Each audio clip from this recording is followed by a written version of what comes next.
Dad planned to marry his young girlfriend just weeks after my mom's death, threatening to kick me out.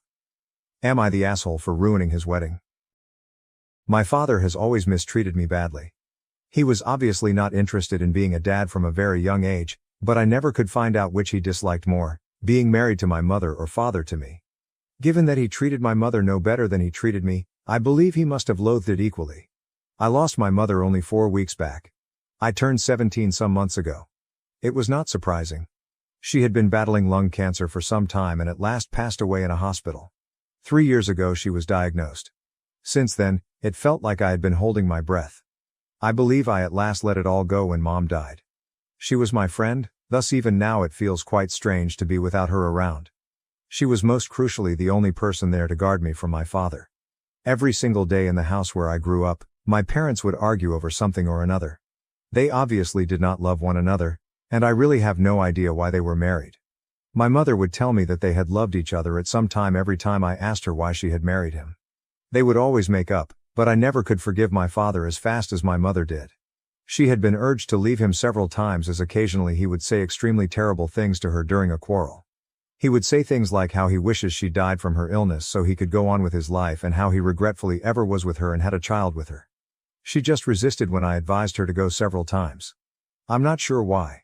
Regarding myself, I had wanted to go from the age of 4 years old but had nowhere else to go and no other relatives either.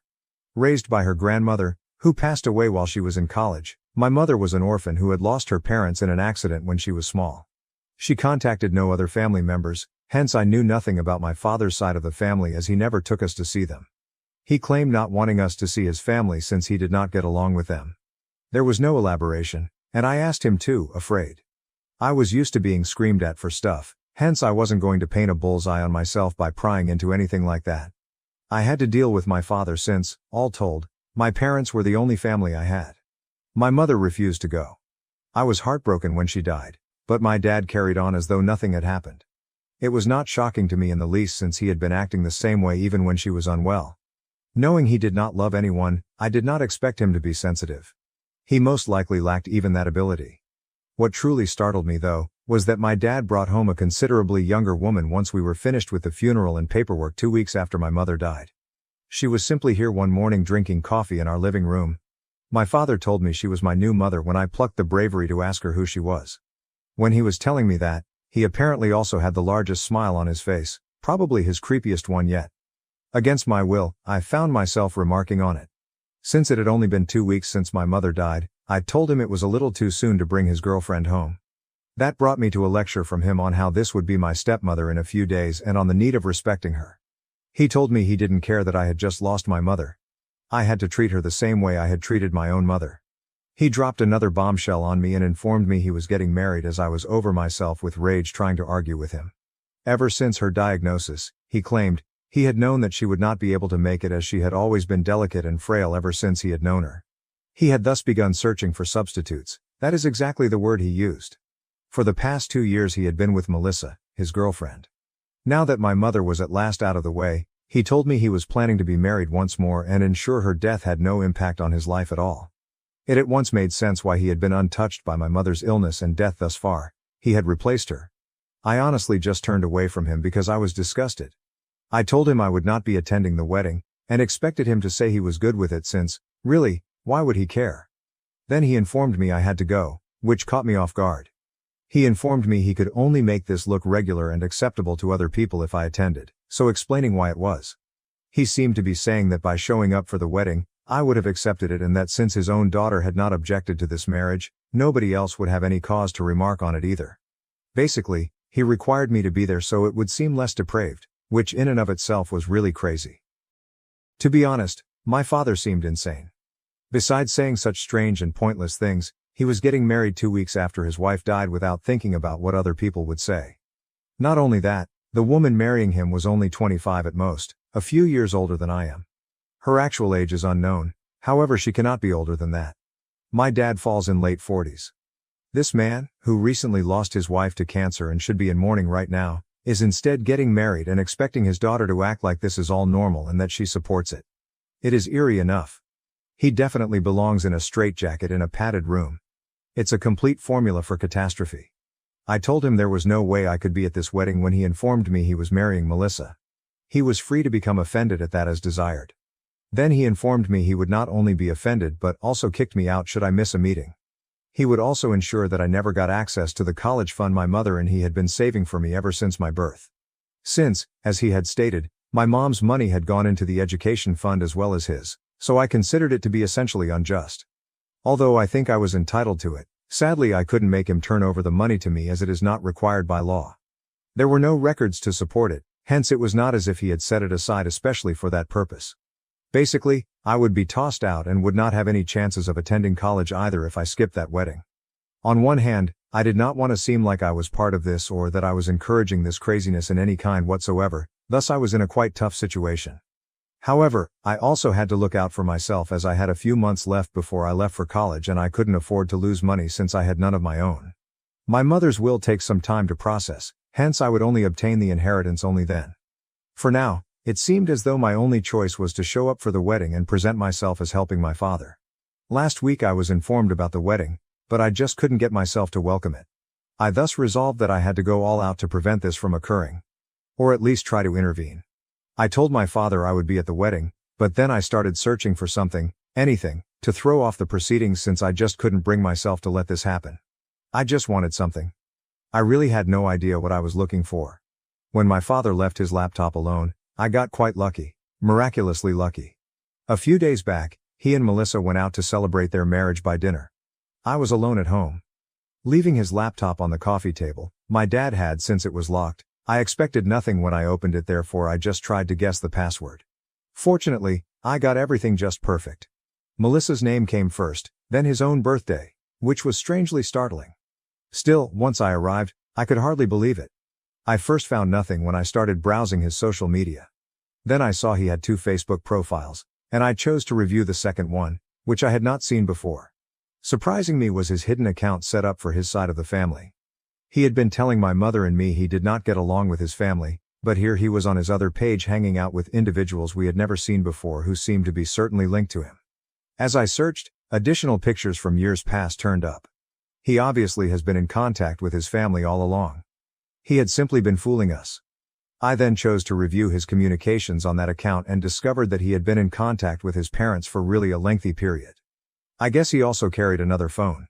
From the start, he had been living essentially 2 lives, and nobody knew. Although my mother had known about some of this, she had never shared anything with me. Neither had my mother. I was rather sure his family knew nothing about me whatsoever. Following his talks with his father on his account, I discovered that his father believed he was living away from home for business only, nothing else. He had a full family here, little knowing of it. I snapped brief pictures of those conversations and turned to my own phone to talk to my grandfather. Given all of this was so absurd, I was really anxious about whether he would even believe me. I could hardly believe it myself. Still, I went to my room and signed in using my own Facebook account. I got in touch with the profile I saw on my dad's page. As I had predicted, there had been no mutual friends. So I had never been able to locate him. I had never been able to track these people as I hadn't even known my grandfather's true name for all these years. Having his account now, I messaged him straight away and tried to rapidly explain everything. This was an emergency, hence I provided him my phone number and advised him to get in touch as soon as he could. I included additional pictures of the screenshots I'd taken, outlining how I had tracked his profile. I also sent some pictures of me with my parents so he would know this was not a hoax directed on him. After not hearing anything for the following 12 hours, I nearly gave up hope. Maybe he had chosen not to react since he felt someone was pulling a practical joke on him. But I eventually got a call from my granddad when Dad was at work. I was simply lucky that he had phoned me before that and had not mentioned this to my father. Anyway, I answered my phone and told him what was happening as soon as he called. For the past 17 years, he informed me, he had been made to believe that my father was working elsewhere, that is, away from Iowa, where he was originally from. Apparently, my dad had a separate house and everything here, which is where my grandparents had lived whenever they paid him visits. He had also visited his son several times. About none of this, they had the least of knowledge. They had spent the last 12 hours trying to get over the shock of it all. At first this all seemed to them as a joke, but they came to recognize it was real when they viewed my mother in the family pictures I had emailed. Apparently, my father had told his parents he had broken up with my mother, so he had never told them about his marriage and the family he had. They disapproved of her 18 years ago, When my parents first began dating, he had informed my grandparents he had dumped her, as they were quite clear they did not want my father to marry my mother. For the past 2 decades, it was the fiction he had been selling. Now he had at last been caught. My grandparents had not wanted my father to wed my mother for really serious reasons. It was because they accused my mother of being a gold digger, and she had reportedly been trying to cheat on him. This was due in part to the first time my father had brought my mother home to see his parents. She had instantly targeted his older brother, a surgeon who clearly made more than my father. My uncle's refusal to keep his lips shut over something so significant led my grandparents to learn about it. My father had been asked to split up with my mother, but he had turned down their proposal. I believe it was because of me, since, based on my calculations, my mother most likely already was pregnant by then. My parents were given an ultimatum. Either they would cut him off from their life or he would split up with my mother. They understood she was only with him for the money, hence cutting him off would drive my mother to leave him. Eventually, my dad told them he had split things off with my mother, although obviously he had not, as they remained together. And this is the reason I'm here. If my mother had really done such things, I wonder why they stayed together. This fundamentally altered my view of both my parents. Once I knew these things, though, I told my grandparents how badly I was being treated and that I had nowhere else to rely on. But I was depending on them now that I knew they existed and wasn't as alone as I had first thought. I still would understand if they turned away from me. Thank goodness they decided to assist me. I was able to stop the wedding from taking place. Like his parents, I returned to my father's house also. 2 days ago they flew down here. Yesterday, I managed to slip them into the wedding. All of a sudden, we were honored guests. Our backyard was the venue for the wedding, as just a small number of guests were expected to attend. It was supposed to be a modest and private ceremony. Only my father's colleagues and boss, a couple of his acquaintances, and that was it. He had obviously not invited his family. They had not even received invitations to his first marriage. But I arranged for their attendance at the second. I emailed my grandparents and informed them it was finally time for them to show up, as I wanted to halt everything before the vows were taken. Melissa had walked down the aisle and everything. I slipped out right before the vows, and then it was my turn to walk down the aisle with my grandparents for the theatrical purposes of it all. My father's face dropped and Melissa seemed fairly perplexed as soon as he saw me walking down the aisle with his parents. Once I drew close to him, I declared that his parents now knew the truth, that I had at last exposed all his falsehoods. He could bid farewell to his inheritance, since all was now coming to me rather than to him. Since I already had a place to live, people looking after me, and also my college fund, I no longer needed him either. Knowing he was a liar, I did not want to be with him, so he could do anything he pleased. I then left with my grandparents, and since then we have been staying in a hotel getting ready for our trip back. Since I haven't known these folks, my grandparents need a lot of catching up. Likewise, there is plenty to discuss about my parents. We haven't returned yet, mainly because this morning my father finally got in touch with my grandfather and informed him that what he did was simply not proper. He had supposedly never allowed his parents to be happy and accused them of trying to control him all his life. Saying I just couldn't stand to see him happy with anyone else, he also accused me of trying to ruin him by showing up at the wedding like that. Since Melissa is now avoiding him and the wedding was clearly called off yesterday itself, immediately after we left, he is blaming all of us. I am therefore good with showing up for his second wedding with his parents and exposing him for lying. Update 1, the wedding call-off was 4 days ago. I decided not to answer my father. He does not deserve it. My grandparents agreed as well. He knows where to find us should he wish to communicate with us. We still occupy the hotel. We have provided him with the specifics. If he would want to talk with us, he could come see us and then we could have a personal conversation. But the kind of conversation we wish to conduct over the phone or via text is not this one. He still hasn't turned up yet, and just 3 days remain before I return to Iowa with my grandparents. They have a farm there. They're really wealthy, and I will be taken care of considerably better than I was here. They assured me that they would see to it that I could attend the college of my choosing and that I wouldn't have to suffer following this. Since we first met, my grandparents have been almost pampering me. I believe they are attempting to make up for lost time, which is rather lovely of them. Though they seem to love me a lot, they loathe my mother and subsequently my father as well. Update 2. My grandparents and I are meant to be leaving in 2 days. My father decided this morning to at last pay us a visit and speak with us. When they contacted me this morning, I was really taken aback to see him in my grandparents' hotel room, but I immediately recovered and vowed not to talk to him the whole time until he apologized. Clearly though, given someone like him, that is too much to demand. He was here just to discuss how unfair it was that my grandparents had opted to cut him off from their life and hand me all the wealth instead. He claimed to have already lost Melissa, my mother, and his wife as well. Things were already really terrible for him since I also wanted no more contact with him. To top it all, his close friends and colleagues, all the attendees of the wedding, are now acting strange with him. What transpired at the wedding has damaged his reputation. Hence he is thinking of leaving his employment. He believes he cannot operate in such a hostile environment. To put it plainly, he had kind of lost all he owned till a few days earlier. Then we showed him at the wedding, exposed him, and wrecked everything for him. The least we could do was let him inherit, something he had been striving for years. Otherwise, he would not have lied to all of us for so long in the first place. He started lying since he merely wanted everyone to be happy. After marrying my mother, he said he had intended to tell his parents the truth, but as time went on it became more embarrassing to bring up. He had to keep up his lies and arrange a complex double life. Since everyone, including his parents, was against his happiness, he asserted he was the victim. Now, knowing I would be taken care of anyway, he came here to claim what he felt due to him, the legacy. From the start, he had been hoping and fighting for this. It would be unfair to deny it for such a minor cause. The way he was behaving as the victim infuriated me already. I lost it totally when he declared he deserved the fortune. I screamed out at him before my grandparents could say anything, "If you really deserve that inheritance, then I also deserve to be treated like a human being for the past 17 years. He had never shown me any love, affection, or even the smallest of respect. 2 weeks after I lost my mother, he had genuinely threatened to kick me out and use my education fund for his own expenses if I opposed his marriage to his young girlfriend. It was only fair his parents took away anything he thought he deserved since he could not give me anything I deserved. My behavior startled him since I had never before stood up to him like that. But now, thanks to my grandparents, I no longer felt terrified of him. Usually when I was younger, this worked to shut me down. He tried to glare at me, but this time I wasn't going to be silent. Earlier, I would do that since I knew my mother wouldn't leave, probably for the same reason my father didn't cut off relations with his parents: money. Which upon her death, was ultimately futile. Her only advantage from living with him was passing away at a reputable hospital. My dad tried to yell at me when I refused to be quiet, but my grandparents told him it wasn't going to work anymore. My grandparents threatened to call security on him, thus after some conflict he had to leave. He wouldn't get anything unless he owned and accepted his mistakes. They were very plain. It would take a lot even then for them to pardon him.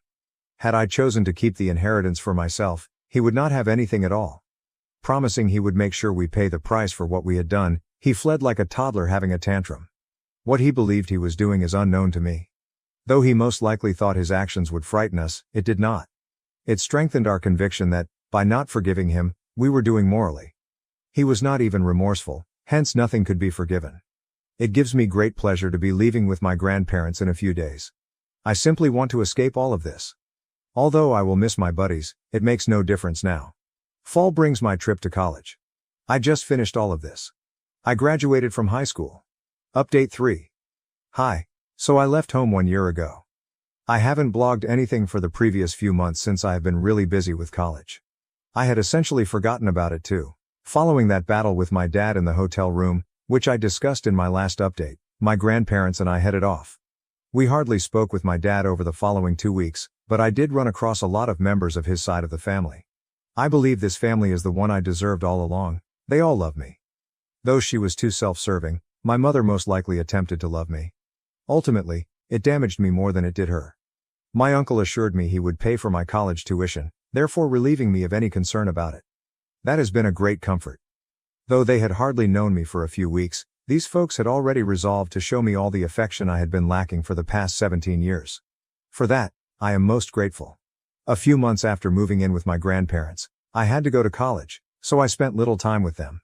My college is near where they reside, so on weekends I get to see them.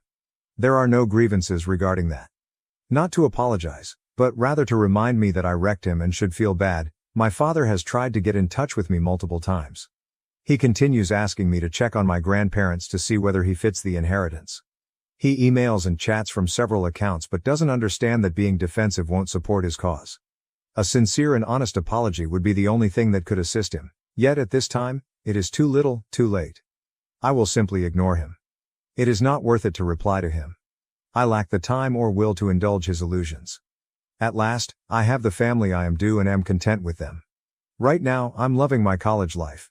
So I will concentrate on the advantages in my life and attempt to forget about the past. I simply want to keep on improving personally.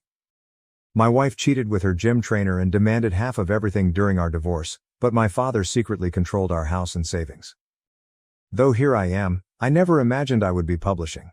Currently 35 years old, I have worked for a local company for about 10 years. I suppose I'm able to remain cool through all of this as I've always been a somewhat pragmatic man, level-headed and all that. Still, I wed Kathy, a 33-year-old. Although we have been married for 2, we have been together for almost 5. No children. Looking back today, this is most likely a benefit.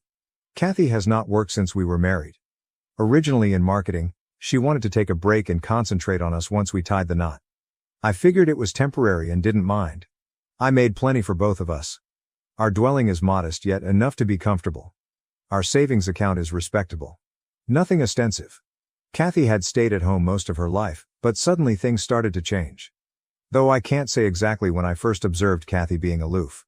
When she went to the gym or with friends, she would stay out longer. She would get defensive when I inquired what was going on and stopped being loving. I first attributed it to stress or a normal marital slump, but as the weeks passed I couldn't get rid of the uneasy feeling. And so lad, was I right. One evening Kathy was in the bathroom when her phone buzzed with a message. I looked over at it out of pure instinct. From a guy called Derek. It was at first I didn't give it much thought, but something about the phrasing of the message felt strange. "Can't wait to see you tomorrow, babe," it said. Opening it let me discover what confirmed my greatest worries. For months, she had been seeing Derek, her gym teacher. The books were unambiguous, full of future plans that obviously did not call for me. Frozen, I sat there fixed on the phone. It surprised me. The woman I married and the person I trusted was cheating on me. Still, I felt numb rather than angry or depressed. I knew I had to face her without losing my calm, maybe the shock or maybe my pragmatic nature kicking in. I gently handed her the phone when she emerged from the toilet and asked her to explain. She first tried to reject it, claiming it was only a joke and nothing. She understood, though, that lying had no purpose when I read some of the books back to her. She murmured, "I want a divorce." Not even guilt, an apology, or regret. Nothing. Simply a chilly, distant remark. She said she had been seeing Derek for some time and that she was unhappy in our marriage now. She was leaving me for him. She paid no attention to sugarcoating it. Her next action, though, truly set off something. She began discussing splitting assets without pausing. She claimed she wanted half of everything. The house, the funds, everything we had created together. She even said she earned it as she gave her career to help me. The nerve astonished me. Still, I kept cool. Perhaps it's because I had already emotionally checked out at that point, or perhaps because deep down I knew something she didn't. I agreed then. I assured her I wouldn't fight her for a divorce if she wanted one. She could have half what she believed I possessed. She was shocked, most likely anticipating an emotional collapse or argument. I was not about to provide her with that gratification, though. Almost all of our assets were in my dad's name, something Kathy did not know. And something I felt not necessary to share with her. You know, my father is really astute. He advised me to name all of my key assets in his name years ago when I first began earning good income. Whether it be debt, lawsuits, or, as it turns out, a cheating partner, he said it would provide a safety net should something ever go wrong in the future. I didn't give it much thought at the time. It appeared only like wise financial planning.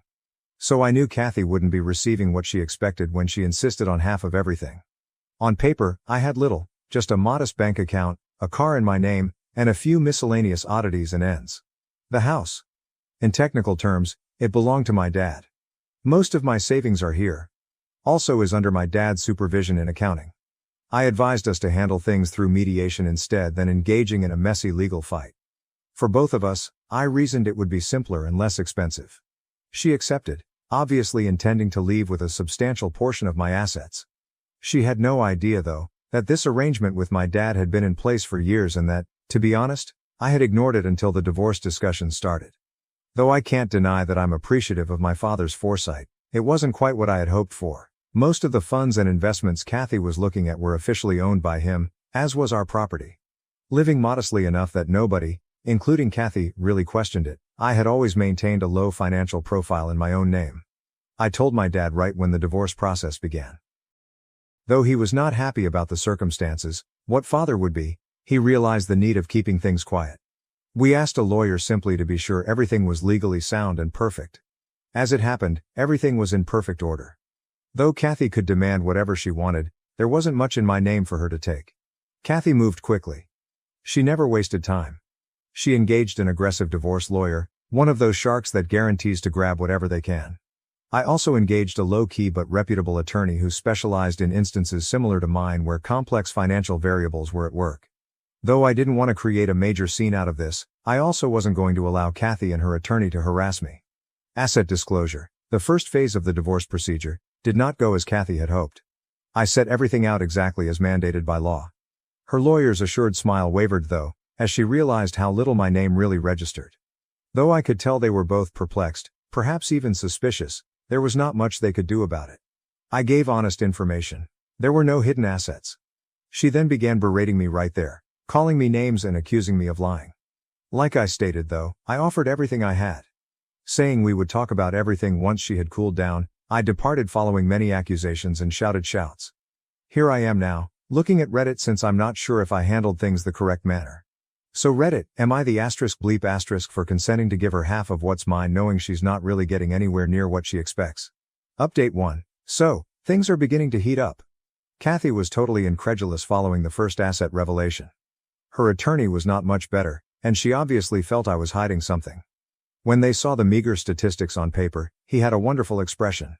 They soon began asking for a more extensive probe. Kathy persisted in questioning where all the money was, the property, the investments, the presumed savings we had. It astounded her that, following years of marriage, there was less to divide. Thinking I had stowed money in secret accounts, her lawyer hired a forensic accountant right once to probe further. I was first a bit anxious, not because I had anything to hide but more because I knew this would simply slow down the entire process. After reviewing everything once more and consulting my attorney though, I discovered there was nothing legally they could uncover. Every item I had said was exactly factual and no trace would lead them to the assets under my dad's name. Kathy's face started to show irritation as the probe dragged on. She was used to getting her wants, but this time there was nothing for her to grab. She seemed unable to understand the reality that she was leaving with next to nothing. Kathy's next action was to try to defend her major contribution to our way of life and my job. She said that by keeping home and running the house, she had helped me to concentrate on my profession and forward my career. Although I'll say that occasionally having her handle things at home was beneficial, it wasn't as if I were operating a Fortune 500 firm. Being a mid-level accountant, my employment has been somewhat steady for years now. She could not point to any dramatic increase in my income that she could declare, *I helped him get there*. She still made an effort though. Though the truth is she hadn't worked long before deciding she wanted to remain home, she pushed the notion that she had sacrificed her own career in marketing to support me. Not anything I ever requested of her. She made this decision even then. Her attorney brought this up often, trying to present me as someone who had profited from her sacrifice, but once more, there was not much evidence to back that assertion. They even tried once to include my parents in the process. Kathy intended to show that I had been hiding assets with their help or that they had been paying me money under the table. I became quite enraged with this section. My parents had nothing to do with this. Pulling them into it was a cheap blow. Luckily, my attorney was able to stop those efforts really rapidly, although Kathy was obviously becoming rather desperate. Kathy chose to handle things on her own as the divorce processes dragged on. She was going to attempt and damage my name in other ways if she cannot get what she wanted via the courts. She began confiding in everyone in our social circle that I had been financially abusive during our marriage and had been keeping money from her. The lies she was disseminating really astounded me. Mutual friends would tell me about how she was doing and about how I was leaving her with nothing. How I had coerced her into believing we had more than we had. She even went on social media, leaving cryptic yet critical remarks on betrayed narcissistic partners. Of course, some people supported her. There are always those who would side with the person who appears to have been wronged. But most of our closer pals were aware of it. They knew I was not the kind to act in such a manner. Seeing her try to damage my reputation just because things weren't working out annoyed me, but I tried not to let it get to me. I knew the truth. The individuals who truly counted knew it too. Apart from that, I had more important things to concentrate on, such as ensuring she didn't take me for more than what was fair. Kathy was working on a smear campaign, and I was ensuring all my bases were addressed. My attorney and I were in close contact to ensure we possessed all the data required to support my side of the narrative. Every contact I had with Kathy, every demand she made, and every time she tried to cast me as the bad guy I recorded. Having such documentation would be absolutely vital, I realized, should this ever make it before court. I began also compiling proof of her romance with Derek. Although divorce settlements usually don't revolve much on adultery, I wanted to make it apparent she wasn't the victim here. I had screenshots of the books she shared with him, images they had taken together, and even quotes from some of her acquaintances who knew about the affair but remained silent. I merely wanted the truth to come out. I wanted not to disgrace her. Besides that, I started getting ready for the unavoidable aftermath. Things would go bad once the truth came out and she discovered she wasn't getting half of anything. I so maintained my distance, keeping my attention on my work and personal life and ensuring I had everything ready for the next stage of the divorce. Derek's response added one element of intrigue to all of this. Kathy appeared all for it when she originally told him she wanted to leave me for him. Their small romantic notion of beginning a new life together. But Derek started withdrawing as soon as the divorce processes started to get disorganized. As it happens, he wasn't quite as committed to Kathy as she believed. Based on what I have heard, he began to have cold feet upon realizing that being with her would require handling her financial problems. Though Kathy was ready to commit to it, she was expecting this great new life with Derek. Actually, the incident caused word of mouth to spread about his beginning loss of gym patrons.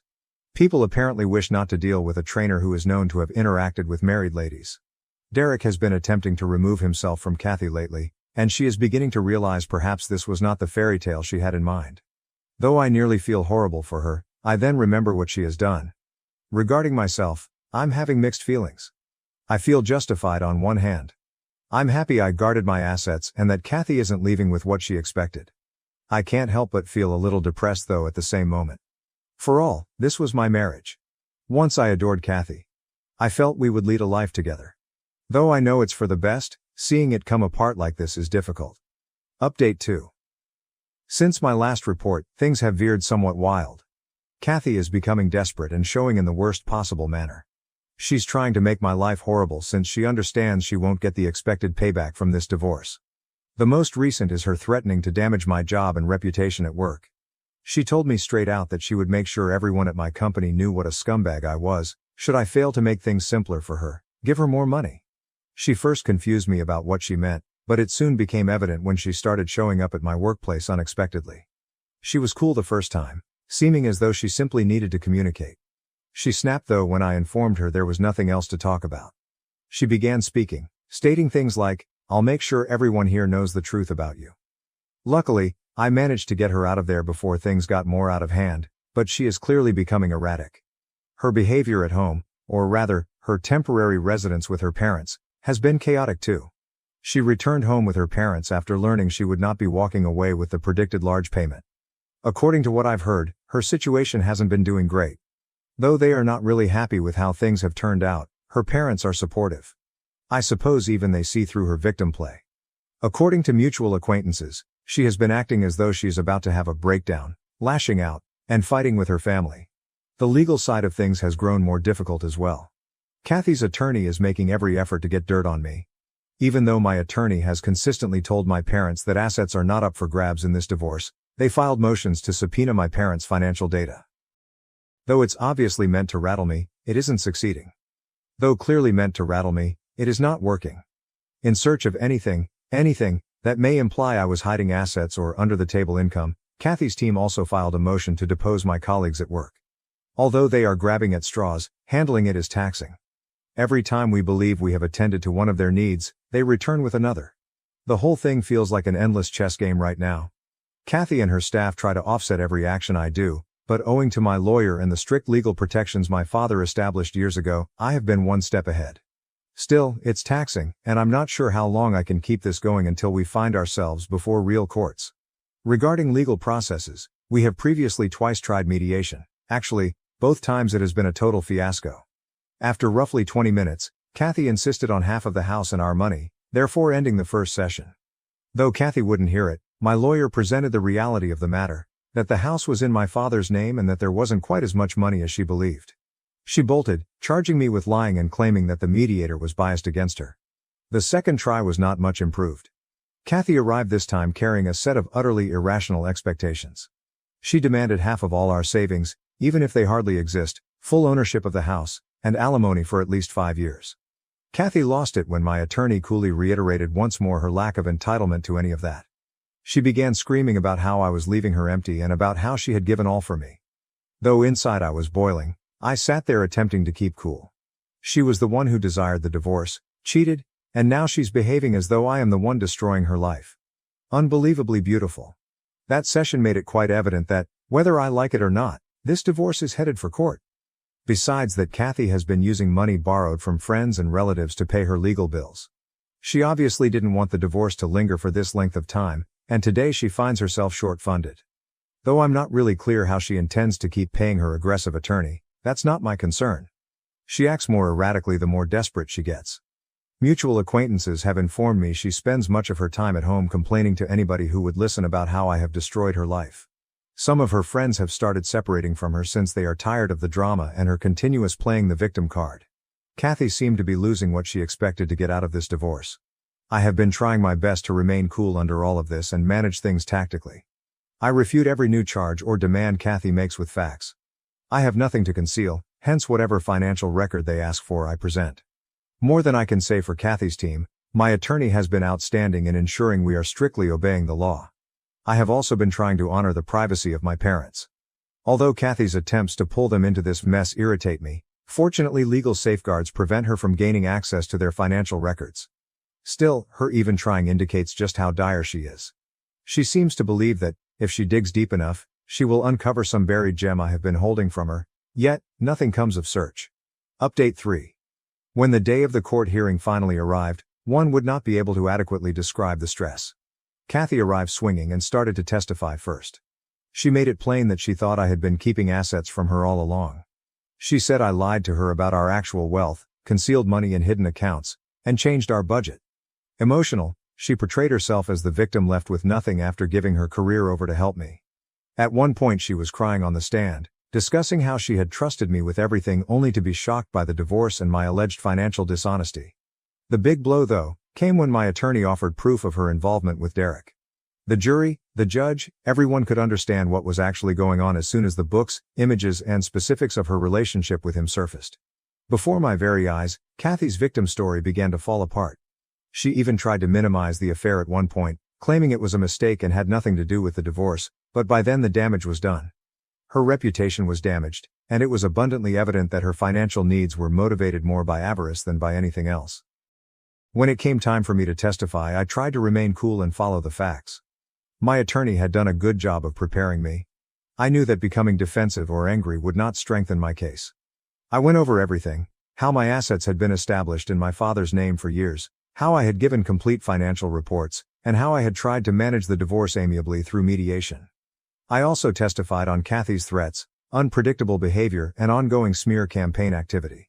My attorney demonstrated how unfounded all the charges she had leveled at me, publicly and in court, by providing documentation of each.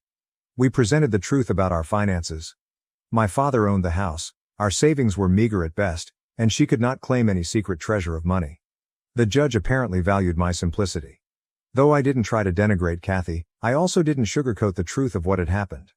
The facts were unambiguous, thus I took care to express them free from drama or hyperbole. During the trial, a few important witnesses were summoned. Their evidence helped to close the business. First, my dad spoke first.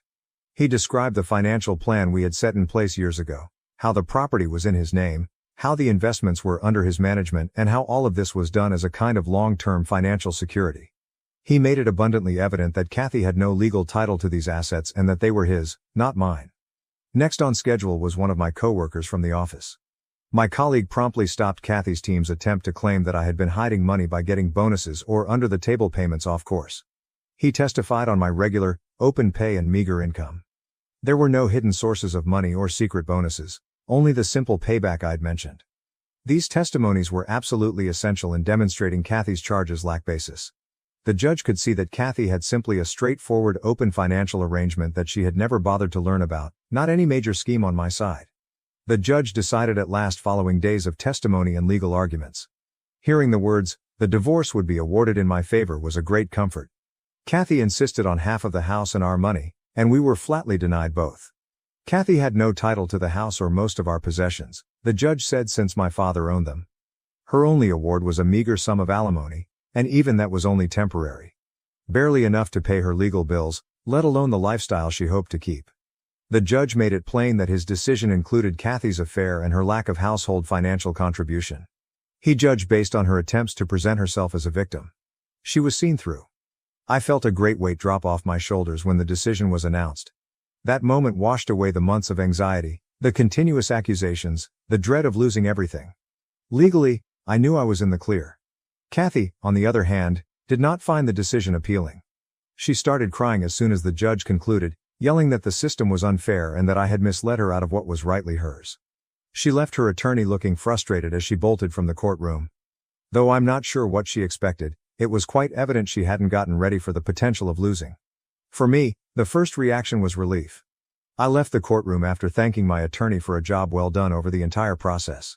Texts from friends and relatives praising me on the result were flashing on my phone. Word had gone fast, and the neighborhood was already debating the matter.